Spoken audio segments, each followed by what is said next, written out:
Warren Buffett analisa as empresas na hora de comprar suas ações? Segundo o autor desse livro, O Jeito Warren Buffett de Investir, ele se baseia em 12 princípios na hora de analisar os ativos. E esses 12 princípios são subdivididos em 4 classes: princípios de negócio, princípios de gestão, princípios financeiros e princípios de mercado. Dentro dos princípios de negócio, ele começa se fazendo uma primeira pergunta: esse negócio é simples e compreensível? De acordo com Warren Buffett, a gente deve investir em algo que seja simples e que a gente entenda. E isso está muito relacionado ao tal do círculo de competência que ele sempre se refere. Esse círculo de competência delimita todo o conhecimento que ele tem sobre negócio.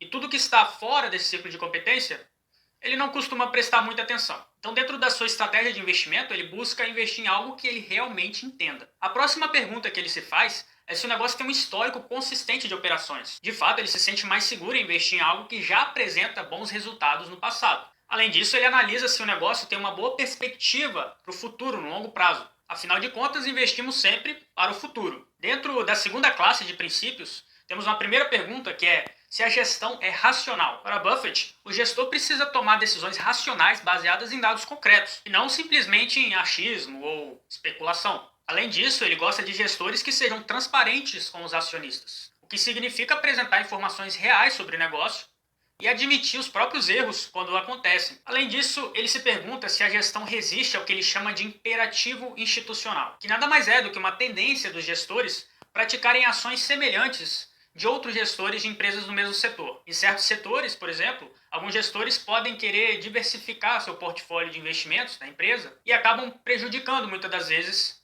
o próprio negócio, caso venham a investir em algo que seja muito menos rentável do que a própria empresa. E se o gestor segue o imperativo institucional, ele vai tender a fazer a mesma coisa que os outros gestores do setor estão fazendo. Afinal, se todo mundo está fazendo, deve ser a melhor coisa a se fazer, né? Nem sempre. Dentro dos princípios financeiros, ele foca muito mais no retorno sobre o patrimônio líquido do que nos próprios lucros da empresa. E para quem não sabe, o retorno sobre o patrimônio líquido é a divisão do lucro líquido sobre o patrimônio líquido da empresa. Ainda dentro dos princípios financeiros, ele observa sempre o lucro dos proprietários. Embora o lucro líquido sirva para avaliar a rentabilidade de um negócio, em muitos casos, distorce um pouco a geração de caixa do negócio, que é o dinheiro que realmente está entrando na empresa. E o lucro dos proprietários vem justamente para tirar um pouco dessa distorção. Então dá uma olhadinha aí na descrição, que você vai ver mais ou menos como é que se calcula o lucro dos proprietários. Outra coisa que ele sempre busca são empresas com altas margens de lucro. A margem de lucro dá uma ideia de tudo que foi produzido, vendido pela empresa, o que realmente virou lucro, ou seja, descontando ali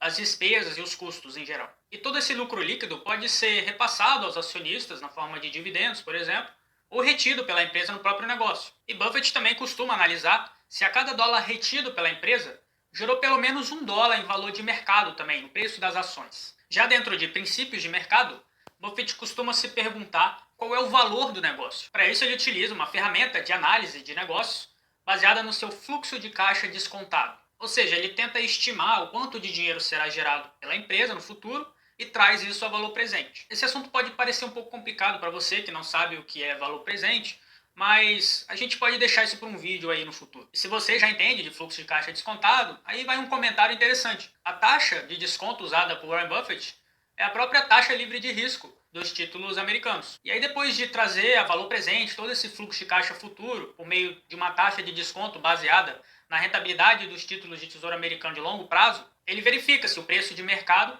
está bem inferior ao preço que ele estimou para o negócio. E bem inferior, entenda-se aí uns 30% abaixo. Se você quer saber um pouco mais sobre esse assunto, eu recomendo a leitura do livro O Jeito Warren Buffett de Investir e continue também acompanhando os posts do Investidor Crônico, que a gente vai tratar muito mais sobre isso no futuro. Até a próxima!